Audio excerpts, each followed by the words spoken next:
በስመ አብ ወወልድ ወመንፈስ ቅዱስ አሐዱ አምላክ አሜን። እንኳን ለጻድቁ አባታችን ለአቡነ ተክለ ሃይማኖት ወርሃዊ መታሰቢያ በዓል እንደዚሁም በዚህች ዕለት ታስበው ለሚውሉ ቅዱሳን ዓመታዊና ወርሃዊ በዓላቸው በሰላምና በጤና አደረሳችሁ አደረሰን።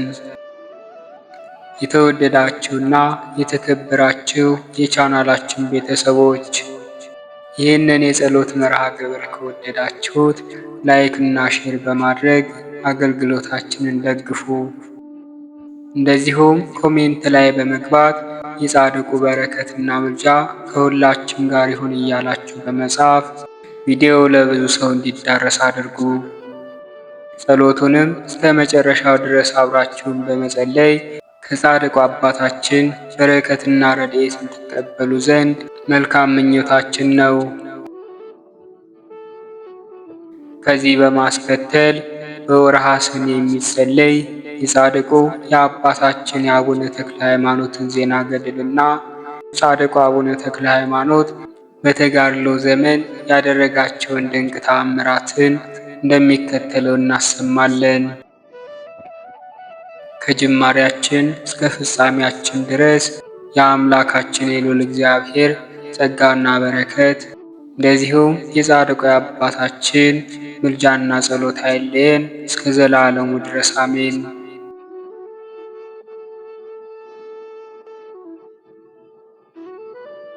ከጥቂት ቀናት በኋላ ክቡር አባታችን ተክለ ሃይማኖትን የያዙት የሀገሩ ሰዎች ሽማግሌዎች መጥተው ሀገረ ገዢውን ጣዖታችንን ያጠፋ ይህን ሰው ከንጉሡ ዘንድ እስክናደርሰው አጽንተህ ጠብቅ ስላሉት ይህም ሹም ደህና አድርጌ ጠብቀዋለሁ አላቸው። ብፁዕ አባታችን ተክለ ሃይማኖትም ለዳሞስ ሰዎች የክርስቶስ ሕግ የምትሆን ሃይማኖተ ወንጌልን እያስተማረና በሀገራቸው የታመሙትንም እያዳነ 3 ወር ያክል ተቀመጠ። 3 ወራት ከተፈጸመ በኋላ መኳንንቱ መጥተው ገብረ ዋህድን ጠብቅ ያልንህን ሰው ስጠንና ወደ ንጉሡ እንውሰደው አሉት። እርሱም አልሰጣችሁም፣ አብሬ ከእርሱ ጋር እሞታለሁ እንጂ አላቸው። እርሱንስ ካልሰጠኸን ሁለታችሁንም ገደል እንደምንሰዳችሁ እወቅ፣ ብዙ መከራም ትቀበላላችሁ አሉት። ሊያጣሉትና ሊያሳስቱት ወደ ንጉሡ ፈጥነው ሄዱ። ከንጉሡ ዘንድም በደረሱ ጊዜ ጌታችን ሆይ አንተ የምትሰግድላቸውን አማልክት የሰበረውን ያንን ሰው በተራራው ላይ አግኝተን ወደ አንተ እስክናመጣው ድረስ አስረን ጠብቅ ብለን ለቀፈረው ድም ሰጠነው። እነሆ ለእርሱ ጠበቃ ሆኖ ቆመ። ስጠን ብንለው ከእርሱ ጋር እሞታለሁ እንጂ እርሱንስ አልሰጣችሁም አለም ብለው አካሰሱት። ንጉሥ ሆይ የአንተን አማልክት ክዷቸዋል፣ ንጉሥ እንደሆነም አናውቅም። ንጉሡም ሰምቶ እጅግ ተቆጣና ሁለቱንም አስራችሁ አምጡልኝ ብሎ ኃይለኞች አሽከሮቹን ላከ። መልእክተኞችም ከቀፈረው ድም ቤት በደረሱ ጊዜ ብፁዕ አባታችን ተክለ ሃይማኖት ጋኔን ሲያወጣ እግዚአብሔር ጌትነቱን ቸርነቱን ሁሉ ለሀገሩ ሰው ሲያስተምር አገኙትና እርሱንም ገብረ ዋህድንም አስረው ወሰዷቸው። በጎዳናም ሲሄዱ ገብረ ዋህድ አባታችን ተክለ ሃይማኖትን እንግዲህ አንተ የእግዚአብሔር ወዳጅ ስማኝ ልንገርህ፣ ከሸዋ የተማረከች ስለ አንዲት ሴት ፍቅር ንጉሥ አእምሮውን ካጣ እነሆ 25 ዘመን ነው። በጣዖቱ ሥርዓት ሊያገባት ወዶ ብዙ ሰንጋዎችን አረደ። ሳያገባት ለጣዖቱ ሊያሰግዳት አክብራችሁ አምጧት ብሎ አዘዘ። ከጣዖቱ ፊት በቆመች ጊዜ መብረቅ ከሰማይ ድንገት መጥቶ ሁላችን እያየን ነጥቆ ወደ ሰማይ አወጣት። ከድንጋጤውም የተነሳ ብዙ ሰዎች ሞቱ። ንጉሡም ከዚያች ቀን ጀምሮ እስከ ዛሬ ድረስ አእምሮውን አጥቶ ኖረ። ከዚህ አእምሮ ማጣት ብታድነው ይተወን ይመስለኛል፣ ይህ ካልሆነ ግን ይገድለናል አለው። ብፁዕ አባታችን ተክለ ሃይማኖትም ገብረ ዋህድ መከራ ትፈራለህን? አለው። ፈጣሪያችን በንጉሡ እጅ አይጥለንምና አትፍራ። ይህችንም ያልከኝን ሴት ነገር እግዚአብሔር ቸርነቱን ተአምራቱን ካየ በኋላ እነግርሃለሁ። ይህንን እየተነጋገሩ ሄደው ከንጉሡ ዘንድ ሲደርሱ መልእክተኞቹ ለንጉሡ መጡ ብለው ነገሩት። እርሱም ወደ እኔ አምጧቸው ብሎ አዘዛቸውና አምጥተው ከፊቱ አቆሟቸው። ብፁዕ አባታችን ተክለ ሃይማኖትንም ሀገራችንን የምታጠፋ አንተ ክፉ ሰው ሀገርህ ወዴት ነው ባለው ጊዜ ብፁዕ አባታችን ተክለ ሃይማኖትም አንተ ጉስቋላ አእምሮህን ያጣህ እኔን ሳታውቅ ሀገሬን ትጠይቀኛለህን? አለው። ሞተለሚም ሀገርህ ወዴት ነው ወገንህስ ምንድን ነው? አለው። ብፁዕ አባታችን ተክለ ሃይማኖትም እኔ ከምስራቅ የመጣው የክርስቶስ ወገን ነኝ አለው።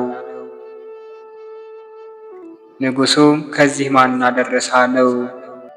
ብፁዕ አባታችን ተክለ ሃይማኖትም በሀገርህ ያሉ ጣዖታትን ሁሉ ላጠፋ ጌታዬ ኢየሱስ ክርስቶስ ልኮኛል አለው። ንጉሡም በሰማ ጊዜ ተቆጥቶ የኔን ጣዖት የምታጠፋ አንተን ሊያመልኩ መጥተሃልን? አለው። የኔን አማልክት ባጠፋህ ጊዜ እኔ ስለ ደኔ ልጅ አንተንም አጠፋለሁ አለው።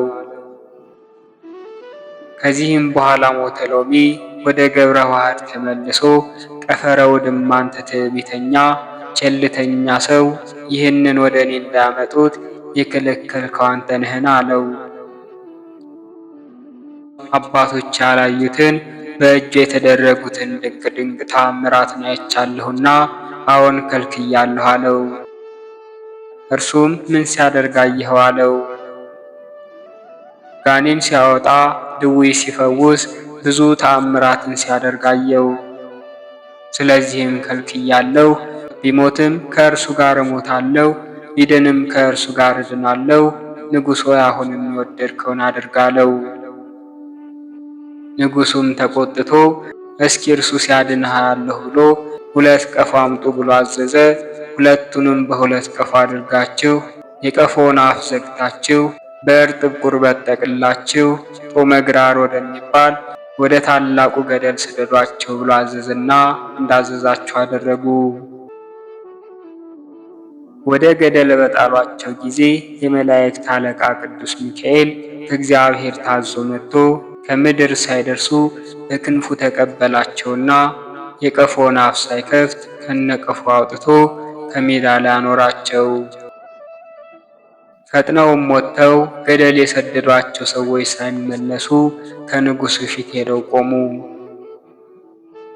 ብፁዕ አባታችን ተክለ ሃይማኖትም ሞተለሚን አንተ ከሃዲ ገደል ያስጣልከን እኛ እንሆ መጣን እፈር አለው። ከገደልስ ከቀፎስ ማን አወጣቸው? አለው። ብፁዕ አባታችን ተክለ ሃይማኖትም ሁሌ የሚቻለው ፈጣሪ ከገደል አወጣን አለው። ይህንን ሲነጋገሩ ገደል የሰደድኳቸው ሰዎች መጡ። ባዩአቸውም ጊዜ እጅግ ደነገጡ። ቀፈረ ውድም በእውነት አምኗል፣ እኛም በዚህ ሰው ፈጣሪ አምነናል። ከገደል ሞት ራሱንም ሌላውንም ያዳነ በዚህ ሰው ፈጣሪ አምነናል አሉ። ብፁዕ አባታችን ተክለ ሃይማኖትም ፈጽማችሁ መኑ፣ ኋላም ከዚህ የበለጠ ታያላችሁ አላቸው። ሞተለሚም እነዚህ ሰዎች ሊያታልሉኝ በጎዳና ተማክረው ገደል ጣሉ ያልኳቸውን ሳይጥሉ ወደ እኔ መጥተዋል።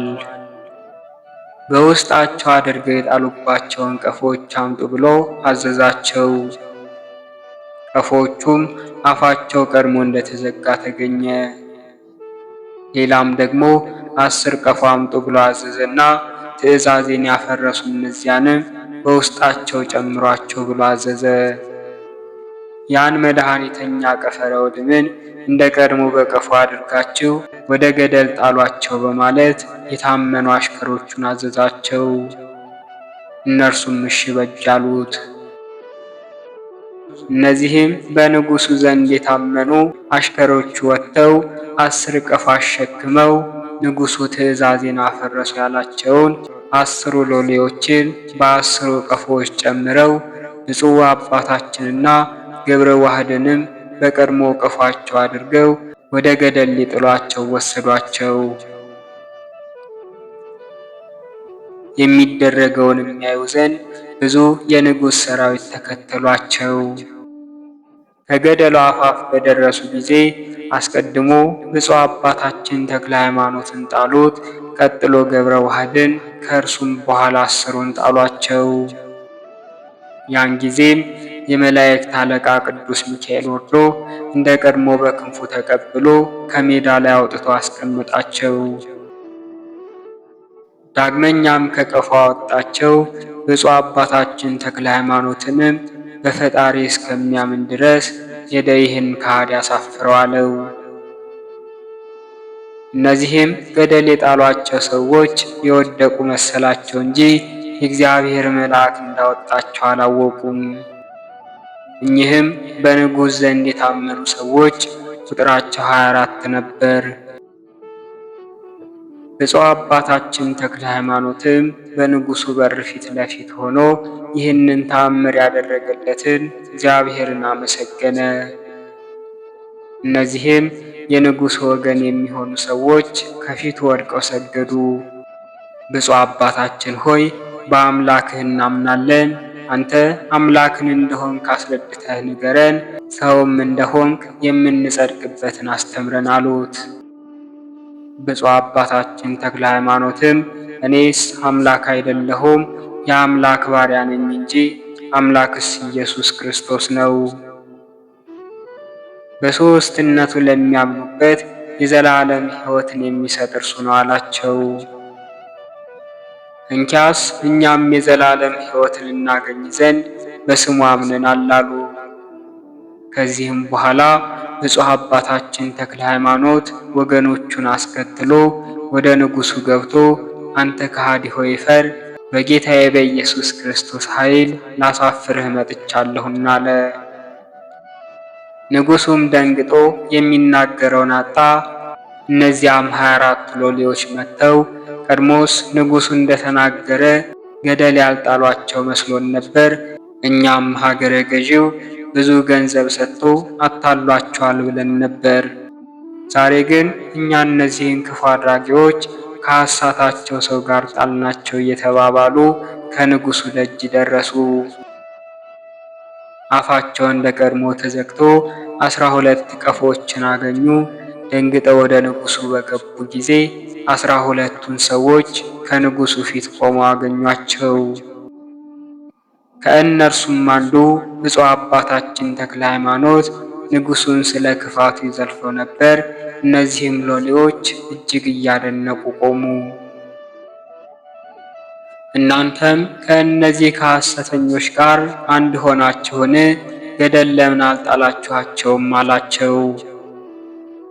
እነዚህም የታመኑት አሽከሮቹ ንጉሥ ሆይ እኛስ አንተ እንዳዘዝከን ፈጥነን ጣልናቸው፣ ሐሰትም እንዳልተናገርን ሰራዊትህን ጠይቃቸው።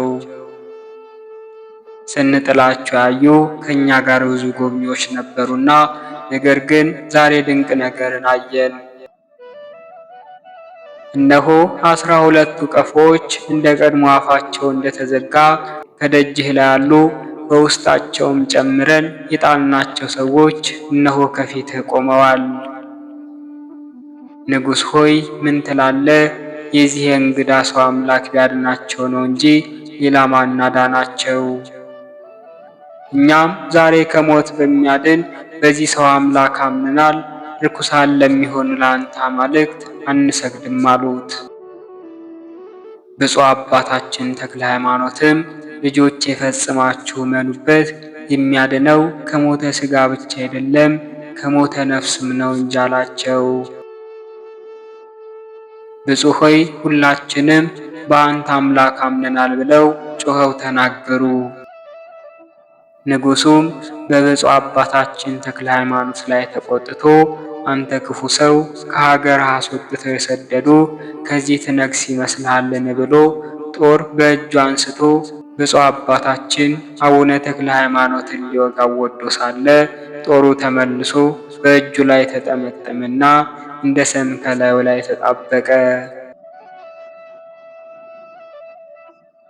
የተሰበሰቡትን ሰዎች ይህንን አይተው ማዳን በሚችለው በዚህ ሰው አምላክ አምነናል እያሉ ጮኸው ተናገሩ። ንጉሡም ጭፍሮቹን እነዚህ የተሰበሰቡትን ሁሉ በጦር ውጓቸው ብሎ አዘዘ። ጭፍሮቹም ወጥተው ከፊቱ ወግተው ገደሏቸው። በዚያችም ቀን በከተማው ደማቸው እንደ ውሃ ፈሶ የሞቱት ሰዎች ቁጥራቸው 34,080 ሰዎች ናቸው። በክርስቶስ ስም አምነው በሰማዕትነት የሞቱ እነዚህ ቅዱሳን የማያልፍ ክብርን ተቀበሉ። በረከታቸው ከሁላችን ጋር ይሁን ይደረግ ለዘላለሙ በእውነት። ከዚህ በኋላ ንጉሡ ብፁዕ አባታችንን የሚገድልበትን ምክንያት እስከሚመክር ድረስ እጁንም እግሩንም አስራችሁ ገብረ ዋህድንም ከእርሱ ጋር ከእስር ቤት አቆዩአቸው ብሎ አዘዘ። እንዳዘዘውም አደረጉ። መንፈቀ ሌሊትም ሲሆን ለብፁዕ አባታችን ተክለ ሃይማኖት ቅዱስ ሚካኤል ተገልጾ ተነጋገረው። ወዳጄ ተክለ ሃይማኖት ሆይ አትፍራ። ብዙዎችን ሰዎች እነሆ ወደ አምልኮተ እግዚአብሔር ትመልሳቸዋለህ፣ ጽና፣ በርታ፣ ድል የምታደርግበትን ሥልጣን ተሰጥቶሃል። ይህን ብሎ እርሱም ገብረ ዋህድንም ከእስራታቸው ፈታቸው። በነጋም ጊዜ ተክለ ሃይማኖትን አምጡት ብሎ ወደ እስር ቤት መልእክተኞችን ላከ። ፊቱ እንደ ፀሐይ እያበራ ቆሞ ሲጸልይ ያገኙት። መልእክተኞቹ ንጉሥ ይጠራሃል አሉት።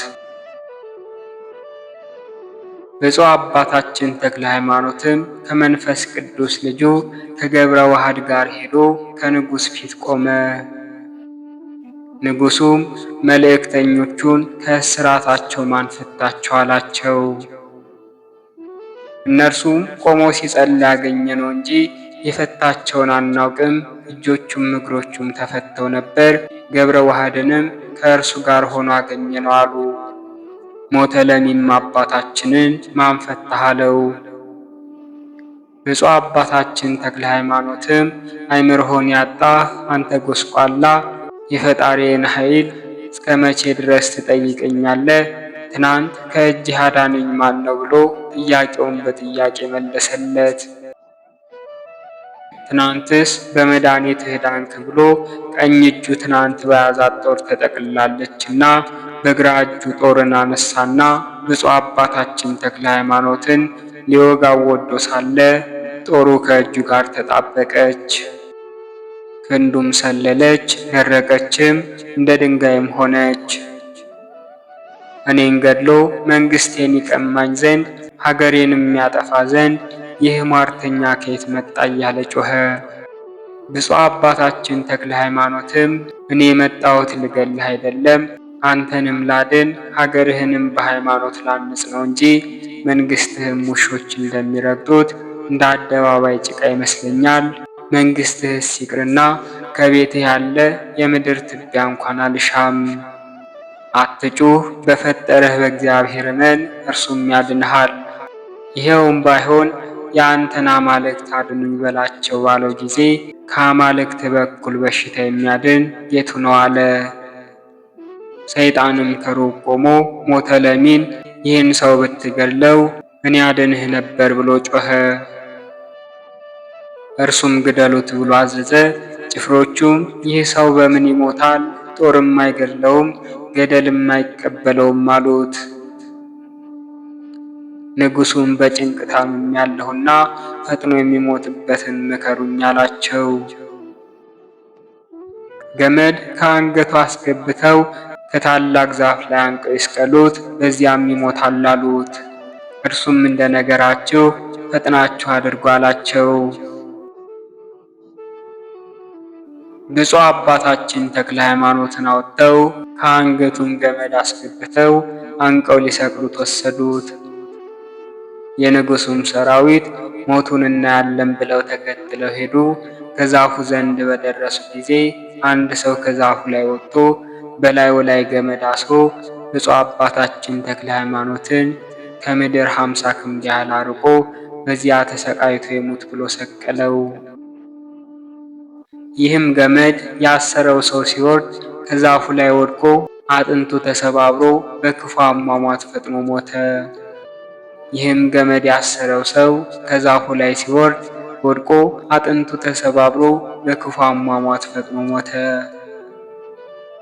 ዛፉ ግን የእግዚአብሔር ወዳጅ ከላይ ውረድልኝ እንደሚል ራሱን ወደ ምድር አዘነበለ። ብፁዕ አባታችን ተክለ ሃይማኖትም ወርዶ በእግሮቹ ቆመ። ገመዱም ማንም ሳይፈታው ከአንገቱ ወጣ። ዛፉም ተመልሶ ቀድሞ እንደነበረ ሆነ። የተሰበሰቡትም ሰዎች ይህንን ተአምር አይተው ጦርና ዛፍ ለሚታዘዙለት በተክለ ሃይማኖት አምላክ አምነናል ብለው ጮኸው ተናገሩ። ብፁዕ አባታችን ተክለ ሃይማኖት ፈጽማችሁ እመኑ፣ ከዚህም የበለጠ በኋላ ታያላችሁ፣ ሁሉ በሚቻለው የሚሳነው ነገር በሌለ በእንደዚህ ያለ አምላክ አምነናል አሉ። ብፁዕ አባታችን ተክለ ሃይማኖትም ዓይናችሁን አቅንታችሁ ወደ ሰማይ ተመልከቱ፣ ከዚህ የበለጠውን ታያላችሁ። ዓይናቸውን አቅንተው ሲመለከቱ መላእክት የብርሃን አክሊል ይዘው አዩአቸው። አባታችን ይህ የምናየው ምንድን ነው አሉት። እነሆ ንጉሥ እናንተን ግደሏቸው ብሎ ያዛል። መላእክትም በብርሃን አክሊል ነፍሳችሁን ለመጋረድ ይዘው ይጠብቃሉ አሏቸው። የተሰበሰቡትም ሰዎች ይህንን ሰምተው ፈጽመው ደስ አላቸው። በሃይማኖትም ጸኑ። ሰራዊቶችም ወደ ንጉሡ ሄደው ይህንን ሥራ የኛ ሰው እንጨትም አልቻለውም፣ የሰቀለውም ሰው ሲወርድ ዛፍ ጣለውና ተቀጥቅጦ ሞተ፣ ሰራዊትህም ሁሉ በዚህ ሰው አመኑ አሉት። ጠንቋዮችም ንጉሡን እርሱ የምንገድልበትን ነገር እስከምንመክር ድረስ በዚህ ሰው አምላክ ያመነውን ሁሉ ግደሉ ብለህ እዘዝ አሉት። ንጉሡም በክርስቶስ ስም ያመነውን ወንዱንም ሴቱንም ሁሉ ግደሉ ብሎ አዘዘ። የንጉሡም ጭፍሮች ሰይፎቻቸውን መዘው በክርስቶስ ያመኑትን ሁሉ ገደሏቸው። በዚያችም ቀን በሰማዕትነት የሞቱ ሰዎች ከልጅና ከሴት በቀር ቁጥራቸው 78,075 ሲሆኑ የሰማዕትነት አክሊል የተቀዳጁትም ሰኔ 16 ቀን ነው። የክርስቲያን ወገኖች የሆንን ሁላችን የሃይማኖታቸው ጽናት ከመውደቅ ይደግፈን፣ ከኃጢአትም ያንጻን። ይልቁንም ለሀገራችን ለኢትዮጵያ ሰላምና ፍቅር አንድነትን ሰጥቶ ለዘላለሙ ያኑራት፣ አሜን። ትናንትም ዛሬም የሞቱ ሰዎች በድናቸው እንደ ነዶ ክምር ሆኑ። ሰዎቹ ሄደው ለንጉሡ አንድ ሰው ስትሻ ሰራዊቱ ሁሉ አለቀ፣ ጠላቶችህ በተነሱብህ ጊዜ ከማን ጋር ማንን ይዘህ ትዋጋለህ አሉት። የተረገመ እርሱ ሞቶሎሚ ግን እነሆ በደዌ ተይዞ ይጨነቅ ነበር። ከዚህ በኋላ ቅዱስ ገብረ ዋህድ ወደ እርሱ ገብቶ ሞቶሎሚን ንጉሥ ሆይ ለምን እንደዚህ ትጨነቃለህ? በፈጣሪው ብታምን ይህ ሰው ባዳንህም ነበር። እርሱም ማመኑንስ ባመንኩ ነበር አለው። ነገር ግን መንግስቴን እንዳይወስድብኝ እፈራዋለሁ እንጂ አለው። ገብረ ዋህድም ቀድሞ ከቤትህ የሳር ትቢያ ልሻም ሲል አልሰማህምን? ስለዚህ ነገር እኔ እጨርስልሃለሁ፣ አትፍራ አለው። ጠንቋዮችም ገብረ ዋህድን ይህንን ሁሉ ክፉ ነገር ያመጣህብን አንተ ነህ አሉት። ገብረ ዋህድም እንዲህስ አትበሉ፣ አይሆንም፣ ንጉሡን መዳን አትከልክሉት። እናንተን ግን ከእርሱ ጋር እናፈታትናችሁና እናንተ ያሸነፋችሁት እንደሆነ እርሱን እንገድላለን፣ እርሱ ያሸነፋችሁ እንደሆነ እናንተን እንገድላለን አላቸው። ይህ ነገር ንጉሡን ደስ ስላሰኘው ቀፈረውድም ደግ ነገር መከርከኝ፣ ያድነኝም ዘንድ ፈጥነህ አምጣልኝ አለው። ሄዶ ብፁዕ አባታችን ተክለ ሃይማኖትን ከቀሩት ምዕመናን ጋር አጽመ ሰማዕታትን ሲያስከብር አገኘውና እኔም እንደዚህ መከርኩ፣ ንጉሡም እንደዚህ አለ ብሎ ነገረው።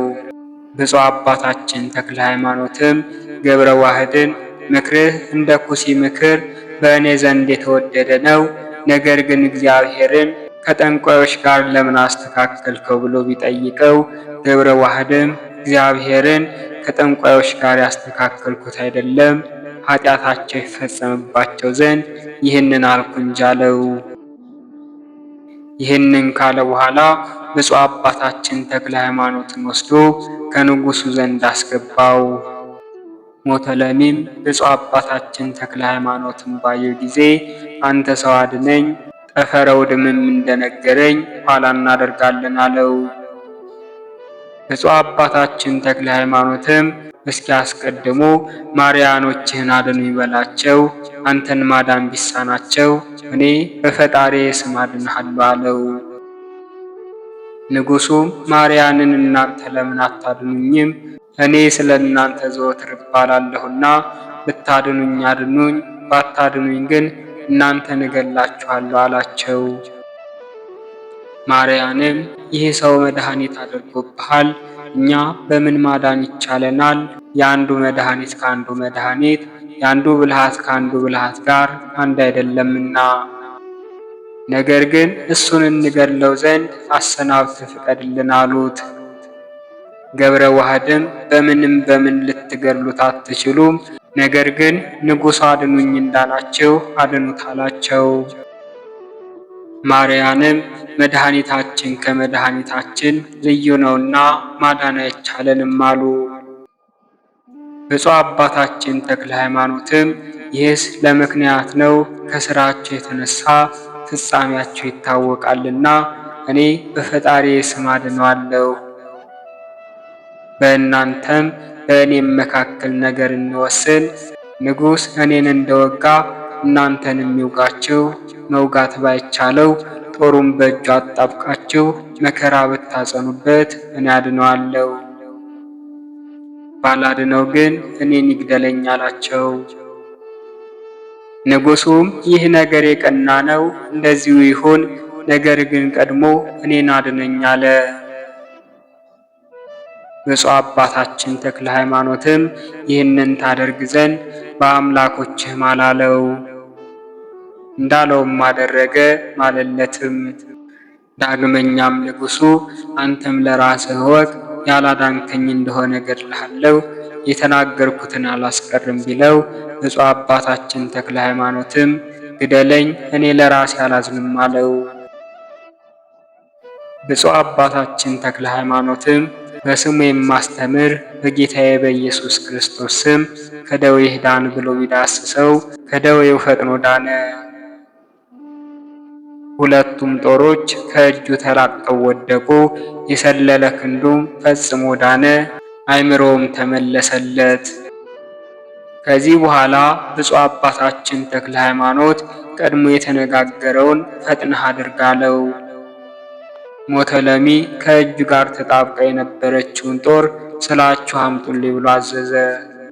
ብፁዕ አባታችን ተክለ ሃይማኖትም መድኃኒት አደረገበት ብለው ማርያን ምክንያት እንዳያደርጉ ይህንን ትተህ ሌላ አምጡ ብለህ እዘዝ ስላለው ሌላ አምጡ ብሎ አዘዘ። ማርያንንም በሉ ጥበብ የምታውቁ ተመራረጡ አላቸው። ማርያንም የአምላካቸውን ስም ጠርተው መድኃኒታቸውን ያዘጋጁ ጀመር። ከእነሱም 3 ተመርጠው ከንጉሡ ፊት ቆሙ። ብፁዕ አባታችን ተክለ ሃይማኖት ግን ከወዲያ ተቀምጦ ይዘብትባቸው ነበር። የተሰበሰቡትም ሰዎች ሁሉ ያደንቃሉ። ሞተለሚም ከዙፋኑ ተነስቶ ክንዱን አጽንቶ ጦሩን ወረወረና አንዱን ካህነ ጣዖት ሳምባውን ሲወጋው በጀርባው ዘልቃ ወጣችና ሁለተኛውን ወጋችው። ከሁለተኛውም ሞታ ሶስተኛውን ወጋችው። ሶስቱም በአንድ ጊዜ ወድቀው ሞቱ። እነዚህም በግዛቱ ያሉ የማርያን አለቆች ናቸው። መኳንንቱም ንጉሡን ሞታቸው በአንድ ቀን አይሆን፣ ማርያን ሁሉ ሰብስበ ከዚህ ሰው ጋር አፈታትናቸው። እነርሱ ቢያሸንፉት እርሱ ይሙት፣ እርሱ ቢያሸንፋቸው እነርሱ ይሙቱ አሉት።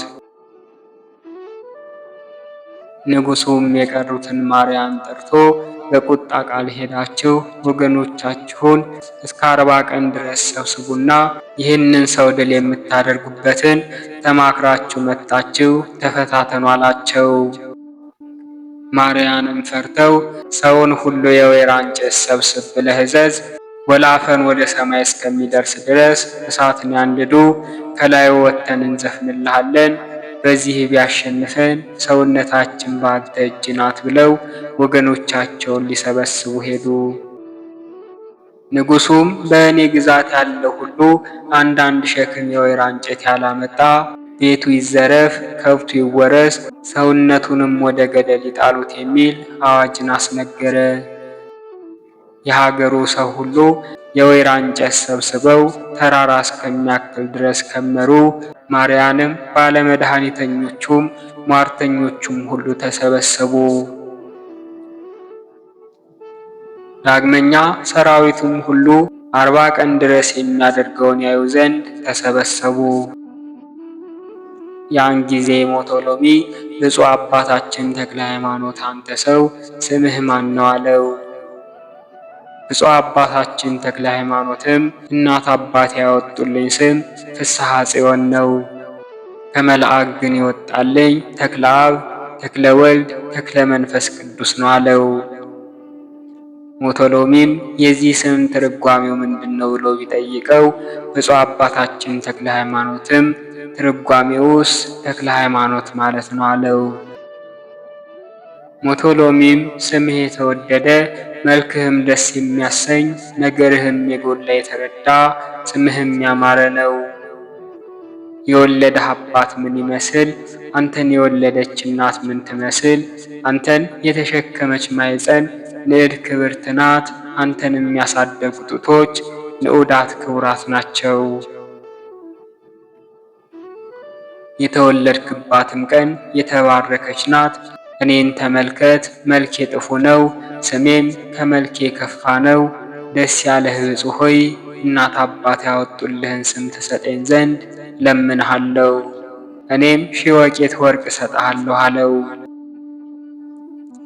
ብፁዕ አባታችን ተክለ ሃይማኖትም የመንግሥትህን እኩሌታ ብትሰጠኝ ስሜን አልሰጥህም፣ ነገር ግን በፈጣሪዬ ስም ብታምን ያለ ዋጋ እሰጥሃለሁ ቢለው፣ ሞቶሎሚም መልሶ ማርያንን ባሸነፍካቸው ጊዜ በአምላክ አምናለሁ አለው። ብፁዕ አባታችን ተክለ ሃይማኖትም እኔም ያን ጊዜ እሰጥሃለሁ ሲል መለሰለት። ብፁዕ አባታችን ተክለ ሃይማኖትም ስለ አምላኬ ስም የሞቱትን የእነዚህን ቅዱሳን ሥጋቸውን ቅበሩ ብለህ እዘዝ ስላለው፣ ንጉሡም ሰራዊቶቹን ሰማዕት የሆኑትን የቅዱሳንን ሥጋ ቅበሩ ብሎ አዘዘ። ብፁዕ አባታችንም ከንጉሡ ዘንድ ወጣ። ሰማዕት የሆኑትንም ቅዱሳን መልበረዴ በሚባል ስፍራ ቀበሯቸው።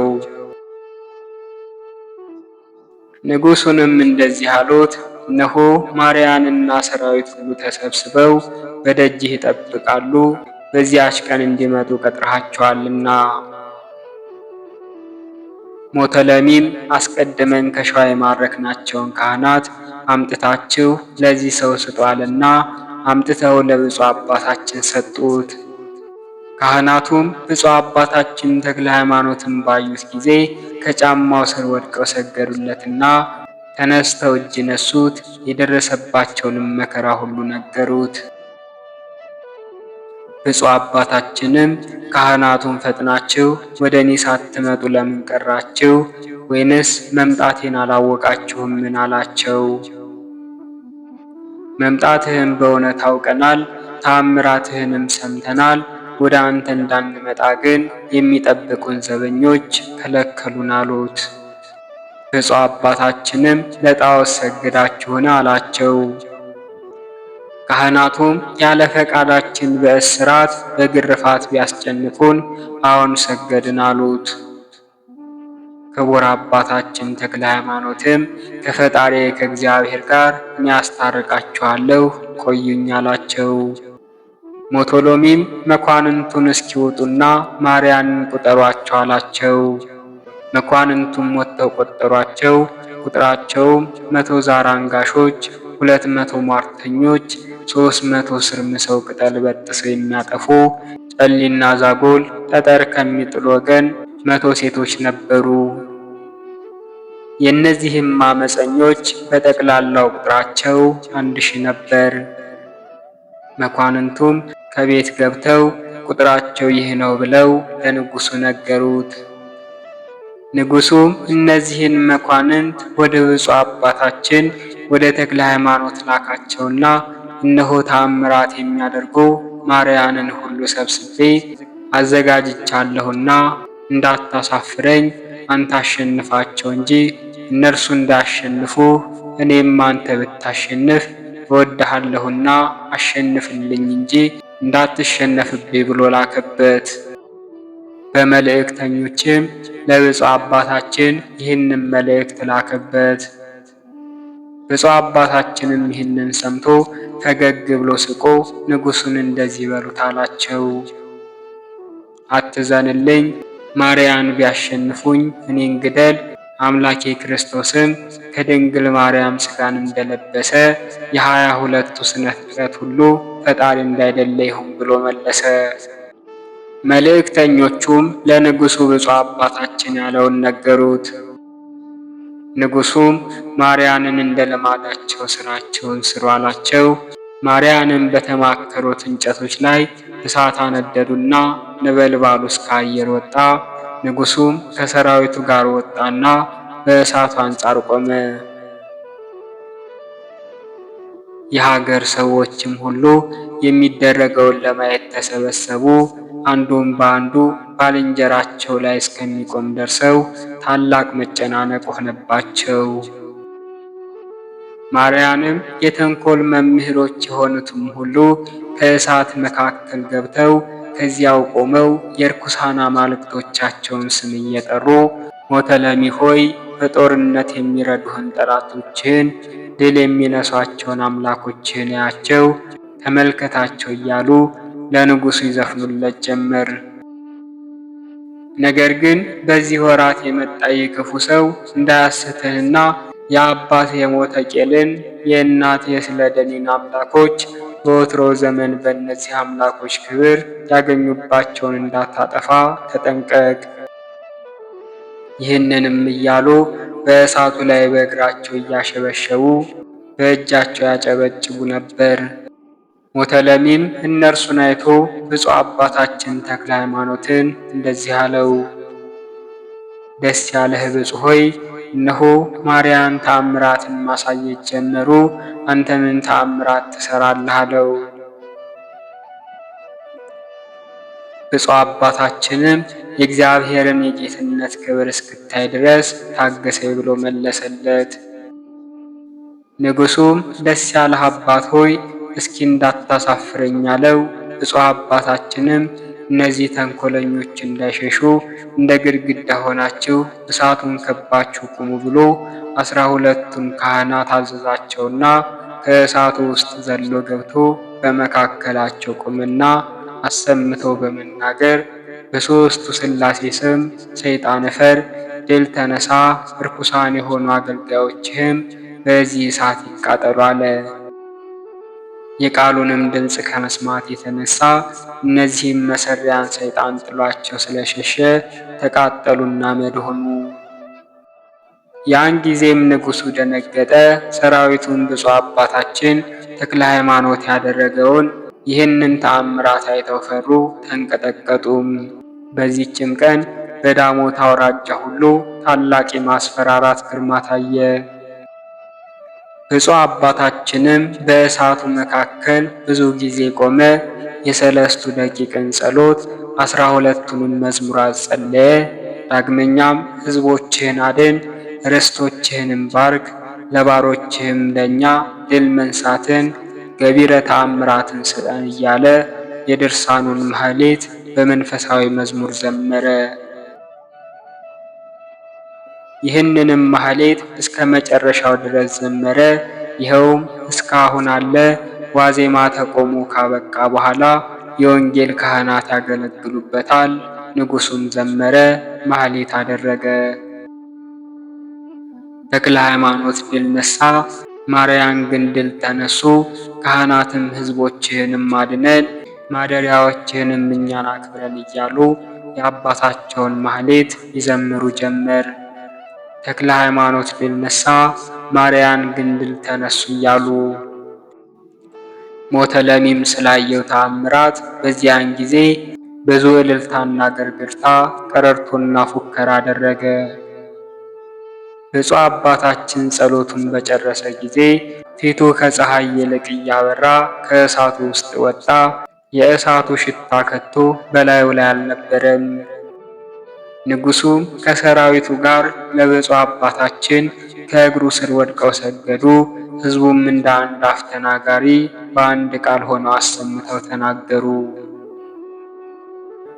ባሪያውን ከሚነድ እሳት ባዳነ፣ ማርያንንም ባጠፋ በተክለ ሃይማኖት ፈጣሪ አምነናል አሉ። ንጉሡም አባቴ ሆይ ያለ እውቀት የበደልኩህን ይቅር በለኝ። ከእንግዲህ ወዲህ ግን ሁሉም በሚችል አምላክ አመንኩ፣ እንዳልከኝም ሁሉን አደርጋለሁ።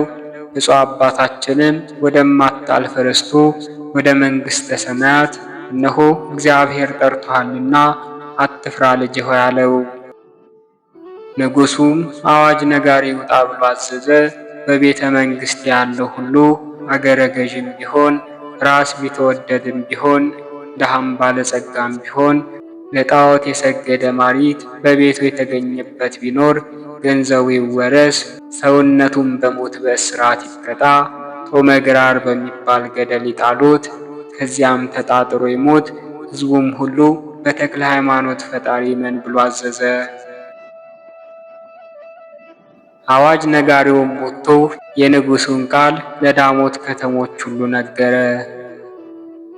ሞተ ለሚም ብፁዕ አባታችን ተክለ ሃይማኖትን ተነስተ በአምላክ ስም አጥምቀኝ አለው። ብፁዕ አባታችን ተክለ ሃይማኖትም ተነስቶ ውሃውን ባርኮ ንጉሡን ከሰራዊት ጋር አጠመቃቸው። በዚያች ቀን የተጠመቁት ቁጥራቸው 102,099 ሰዎች ነበሩ።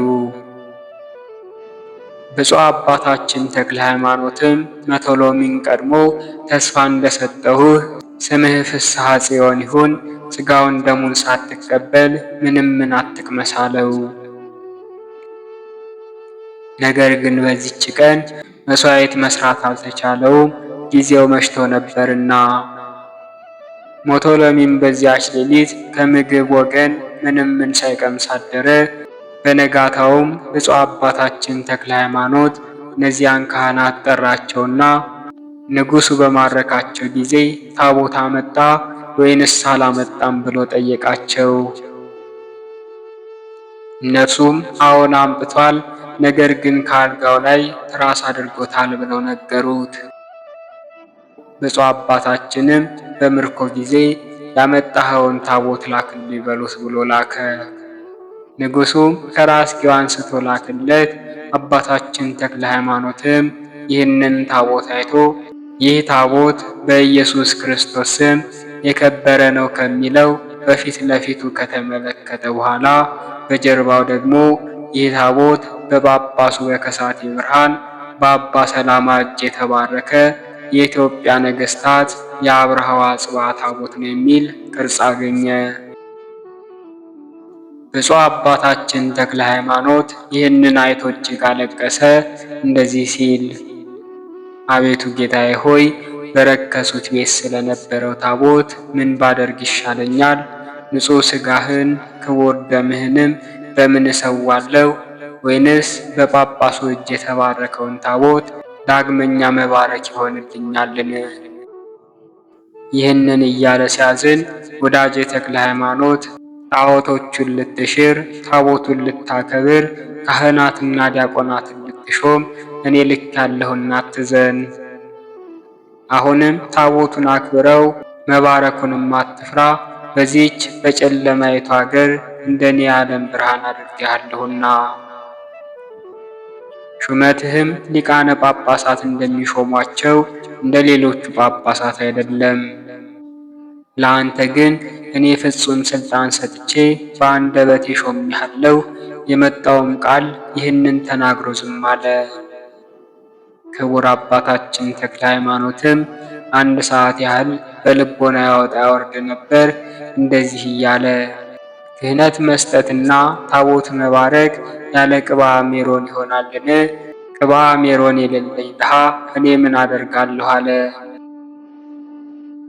ስለዚህም ሲያዝን ሲቆረቆር የመላእክት አለቃ ቅዱስ ሚካኤል በስተቀኙ ቆሞ ታየው። እነሆ ቅብአ ሜሮንንና ቅዳሴ መጽሐፍ አመጣሁልህ ተቀበል አለው። እግዚአብሔርም እንዳዘዝኩ አድርግ ብሎሃል አለው። ብፁዕ አባታችን ተክለ ሃይማኖትም ደስ ተሰኘ፣ በሰውነቱ ሐሴትን አደረጉ። ታቦቱንም ባረከ። ለጣዖት ሰግደው የነበሩትንም እነዚያን ካህናት አስቀድሞ ባረካቸውና ዲቁናና ቅስና ሰጣቸው። ሁሉንም በየስማቸው ጠራቸው። አሮንን ጴጥሮስ አለው፣ ኢዮብን እንድርያስ፣ ኢሳይያስን ቶማስ አላቸው። እንደዚህም አድርጎ 12ቱን በ12ቱ ሐዋርያት ስም ጠራቸው። የቡራኬውም ጸሎት በተፈጸመ ጊዜ ብፁዕ አባታችን ወጣ። እስከዚያ ድረስ ንጉሡ እህል አልቀመሰም ነበር፣ በዚያች ቀን አክፍሎ አደረ እንጂ። በነጋም ጊዜ ወደ ብፁዕ አባታችን እነሆ እህል ውሃ ከቀመስኩ 3 ቀን ነውና በረሃብ እጅግ ደከምኩ፣ ቁርባንን አትሰራምን ብሎ ላከ። ብፁዕ አባታችንም መልእክተኞችን ለንጉሡ እንደዚህ በሉት፣ ልጄ ሆይ ከጾም የተነሳ አትፍራ፣ ጾም የነፍስን ቁስል ትፈውሳለችና የሥጋንን ፈቃድ ታደክማለች፣ እኔም ቁርባኑን ፈጥኜ እሰራለሁ በሉት አላቸው። ብፁዕ አባታችን ተክለ ሃይማኖት የመላእክት አለቃ ቅዱስ ሚካኤልን እንግዲህ እንዴት አደርጋለሁ? የዛሬ ቀኑ ዓርብ ነው። በነግህ ቁርባን ሰርቼ በጠዋት ምሳ አስበልቼ ሕዝቡን ወደ ደገኛይቱ ክርስትና ማግባት ስፈልግ ይልቁን የክርስቲያንን ሕግ አፈርሳለሁን አለው። የመላእክት አለቃ ቅዱስ ሚካኤልም አባታችንን ፀሐይ እስክትገባ ድረስ የሚያቆይህ ብዙ ሰዎች አሉና ቅዳሴውን በ3 ሰዓት አድርግላት፣ የታላላቆቹም የግብፃዊ አርዕስት እስኪደርሱ ድረስ ሥርዓተ ቅዳሴውን አድርሳለው። አባታችን ተክለ ሃይማኖትም ቁርባኑን እንድትቀበል ፈጥነህና ብሎ ወደ ንጉሡ ላከበት። ንጉሡም ከሰራዊቱ ሁሉ ጋር መጣ። ንጉሡና ሰራዊቱ አባታችንን ከረሃብ ጽናት የተነሳ እጅግ ደክመናልና ቅዳሴውን በቶሎ አድርግልን አሉት። አባታችንም ቁርባኑን ከሰማይ በወረደለት ኅብስትና በጽሩይ ወይን አደረገ። ለንጉሡና ለሰራዊቱም የክርስቶስን ሥጋና ደም አቀበላቸው። የመላእክት አለቃ ቅዱስ ሚካኤልና የመላእክት አለቆች ሁሉ እንደ ቆሞስና እንደ ኤጲስቆጶስ ሆነው በቀኝና በግራ ይራዱት ነበር። ብፁዕ አባታችንም የመሥዋዕቱን ሥራ ጨርሶ ዓርብ ከቀኑ በ12 ሰዓት ከመቅደስ ወጣ። የእግዚአብሔርንም ልጅ በማሳመን በዳሞት አውራጃ ሁሉ ሕይወት ተሰጠ። ንጉሡም ከሰራዊት ሁሉ ጋር ደስ ተሰኘ። ብፁዕ አባታችን ተክለ ሃይማኖትም ሕግን ለእርሱ አስተማረ። ስምህንም ስለሰጠኸኝ ለወደድከው ነገር እንዲሆን 1000 ሚዛን ወርቅ ውሰድ አለው። ብፁዕ አባታችንም መልሶ እኔ አንተን እወዳለሁ፣ ገንዘብህን ግን አይደለም፣ የኃጢአት ሥሩ ገንዘብ መውደድ ነውና። ገንዘብን የሚወድ ሁሉ ጥፋት ያገኛቸዋል፣ ከቶ ለበጎ ሥራ አይጠሩም፣ ትሩፋትም ሊሰሩ አይቻላቸውም። ገንዘብ ስትወዱ ለእግዚአብሔር ማገልገል አይቻላችሁም ብሎ ጌታችን በወንጌል ተናግሯልና አለው። ንጉሡም ለአባታችን መልሶ ገንዘቤም ብቻ አይደለም፣ ሥጋዬም ነፍሴም ያለኝም ሁሉ የአንተ ገንዘብ ነው አለው።